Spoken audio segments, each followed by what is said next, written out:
Ladies and gentlemen, I am truly speechless at this latest update.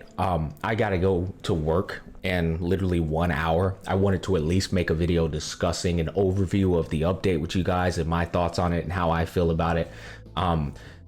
When I get back, we got to do our normal thing where we make like 4 videos out of the live stream. I got to talk about Shui Yi, the coolest fucking 4-star to ever grace this game and any game that I've seen in the gacha genre. Holy shit, she's got a Zidane kit. Contain it, Jay. Stay on track.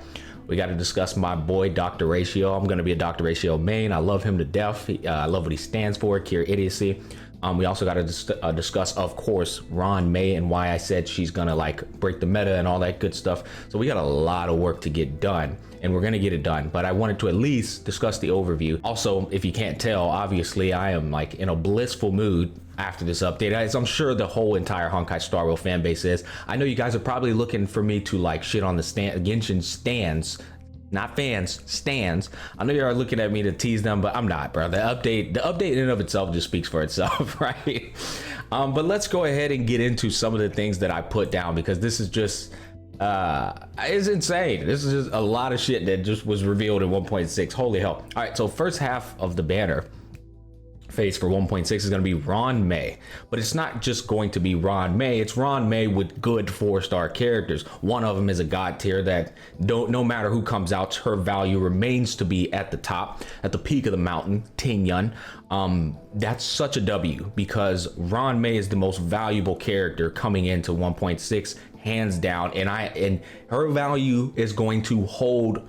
I think it's going to hold out indefinitely. Okay, we'll go into the details on it when we make the Ruan Mei video, going into the intricacies of her kit, as far as what they've revealed and what I've noticed. But this girl is somebody you don't want to pass up if you are playing this game to pick up valuable characters or hot characters. So the fact that they put Ting Yun on her kit, I mean on her banner, as well as Shui Yi, oh my fucking god, because she's such a valuable character that I'm gonna go hard on that. I'm gonna pick up her E1 because she's such an invaluable support character. So bare minimum, I'm picking up that girl's E1. So the fact, and then that means I can E6 my Shui Yi. Let's go. Dialing it back down. Holy hell! I just realized my daughter's taking a nap. Shit, babysitter gonna mug the hell out of me. I gotta contain it. I'm so happy. This whole update is just, an ecstatic update. Anyways, okay, getting back to it. Shui Yi, by the way, Zidane swagger, bro. Holy, bro, she's got the dual blades. She puts them together. Oh, second half, we have Dr. Ratio. This news that came was crazy. Getting not only a free 10 pool, let's not forget, mobile game of the year, they sent us a free 10 pool already. All right. But, you know what? Icing on the cake. Don't worry about that. Oh, also, we'll give you a free 5-star, but not just any free 5-star, a free limited upcoming banner 5-star character. And it's for the imaginary element. You know why that's important, man? Because a lot of you guys don't own Welt. Newer players coming in don't own Imbiber Lune. You need to fill that imaginary element. Guess what? What better way to fill it than to fill it with the Chad himself, the person who's going to cure idiocy in the world, my guy, Dr. Ratio, man. I think that is such a beautiful power play by Honkai Star Rail's development team, because it shows that they're truly grateful for the support of their player base. It shows that they care about you in ways, you know what I mean? And it's like, it's not for me to like dick ride them. It's not that I'm trying to like, oh my God, like dick down the throat type shit. It's true. I just read Genshin Impact, and this is not a shit, it's just factuals. I read Genshin Impact after getting the nod for Best Mobile Game at the Game Awards 2021. Genshin Impact developers are celebrating with players by handing out 1,600 free Primo Gems. Period. So you come over here and it's 1,600 Primo Gems and a free limited banner 5-star character who actually looks really freaking good, but he doesn't look one-dimensional. He's a follow-up synergy, which means he's going to be able to be dual DPS friendly with certain characters.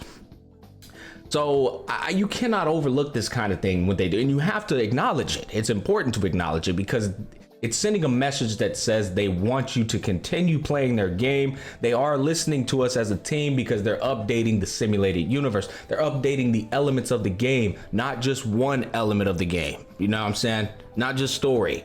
All right, not just good music and exploration.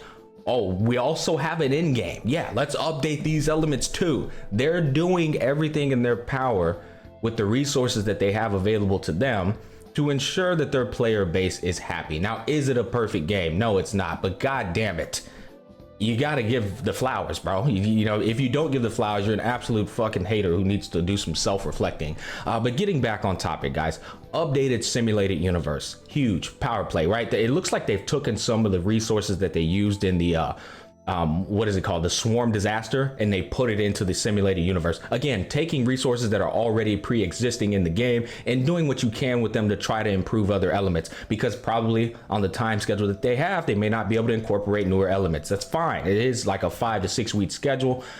I love it. At least they're doing things that they can to try to keep things interesting. Updated Forgotten Hall. Floor 11 and 12 honestly looks like it's just like a bit of a power spike and a health pool increase. It doesn't look like they did anything that's like innovative. To be fair, right? It's still huge, right? I would have rather they did that in Genshin Impact. Oh, okay, we can't give you nothing innovative that's gonna actually be groundbreaking, but we'll at least just increase the difficulties a little bit higher. I'll take it. You know what I mean? I'll be honest though, I was hoping that it would be a bit of a different dynamic, maybe 2 bosses next to each other with 2 health pools. And maybe they will have that on floor 12. They didn't actually reveal everything, but for now, it's still a W. New pure fiction mode does appear to be very savvy with Argenti. I remember a lot of you guys that were definitely Argenti meat riders. Oh, Argenti's gonna be so good, the pure fiction mode. Turns out you're right. It looks like there's a lot of freaking enemies out there for him to use his AoE, but you know who else is going to be getting huge W's in that mode? Herta. I guarantee you Herta gonna be slapping fucking cheeks. So the Herta main, stand up and clap one time. She is popping off. We got updated main story quests, all in 1.6. This is happening, by the way. Updated main story quest. Obviously, that's just as important as any of these other elements that we're mentioning, because in 1.5, it was a drought, right? And I think that's important to point out, because 1.5 was such a dry patch. The fact that they delivered with this 1.6 live stream was paramount to people staying around. You know what I mean? Because when dry patches like that happen and then the next update comes and you don't deliver on it, man, it gets people down in their spirits and they don't want to, you know, they just kind of get in that mindset of maybe it's time to move on. Boy, when I tell you they had a magnetic field like Magneto with this update, bring your ass, Scorpion, get your ass back over here. Yeah. So it was important that they delivered on all of this stuff because of the dry patch we were just in, you know. A brand new boss. Remember I told y'all, I pointed it out in that last little sneak peek they showed from the Game Award show. I was like, what the hell is that, a blue creature? Turns out that blue creature is the ultimate boss for the, like, I don't know if they're called swarm, but the bugs. So, and that's going to be a reoccurring feature. Now we get a new boss coming into the play, which is pretty cool. He has a new element to him too, which I guess you're going to be using that probably with even some Penacony characters. Just getting ahead of myself, but it just looked like a new little material to collect. And then, oh yeah, the Penacony sneak peek character lineup was probably one of the craziest shits that actually caught me off guard. When they were just showing the pictures of each of these characters, they showed Sam, Gallagher, bro. Y'all know I told y'all, man, I'm all about the guy characters, brother. Boy, they be looking super cool. Gallagher looked dope as hell. And then who the hell was this Inferno head motherfucker with the suit on? I mean, are these, I don't know, okay, I'm just only going off what I saw, but if these are like the sneak peek lineup of the playable characters, I know Sam is definitely coming, but I didn't know anything about Gallagher and the Inferno guy. But if they're sneak peeking all of them, holy shit, man, that was so cool too. Again, instead of leaving you in the dark and not showing anything, I was expecting a sneak peek of the map of Penacony, right? But instead they sneak peeked the characters, which is, for me, that's even better. And we saw, I know a lot of you guys have been talking about Mr. Adventurine. All right, so I finally saw him. I'll be honest, he looked cool, but I know a lot of y'all are raving fans about him, maybe because I don't know anything about the lore about him yet, but he looked cool. But the fact that they just revealed all of that was so fucking cool, man. New events look pretty cool. One of them reminds me of that game I used to grow up where you had your pet. You would wake up in the day. Maybe y'all can help me out with this.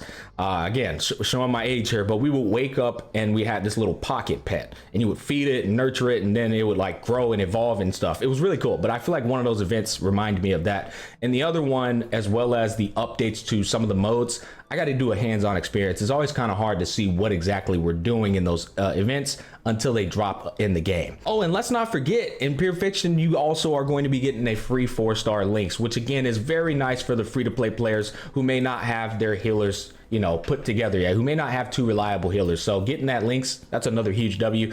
Double rewards for cabin relics and simulated relics. This is always a huge thing, especially because I have a free-to-play account right now that I'm building up, and you know, I've been a veteran player since the game release. I don't worry about relics no more, right? On my other account, I'm just like nitpicking, trying to get the most god tier stuff. So starting back over on a free-to-play account and getting that rude awakening of just how much of a bitch and a half it is to grind good relics up, I now see the real value in these double rewards for cavern relics and simulated relics. I also see the real value in a number of these other things that they're doing that are specifically catered to free-to-play players, like getting the 4-star links. So I'm obviously appreciative of this on the free-to-play account, which, for an example, this is a big one, the quality of life perk they threw in, where you could still farm materials for characters you own, but you haven't unlocked the you know, the specific parts of a map yet to access to it. That's huge for free to play, especially people who are newer players who are trying to catch up.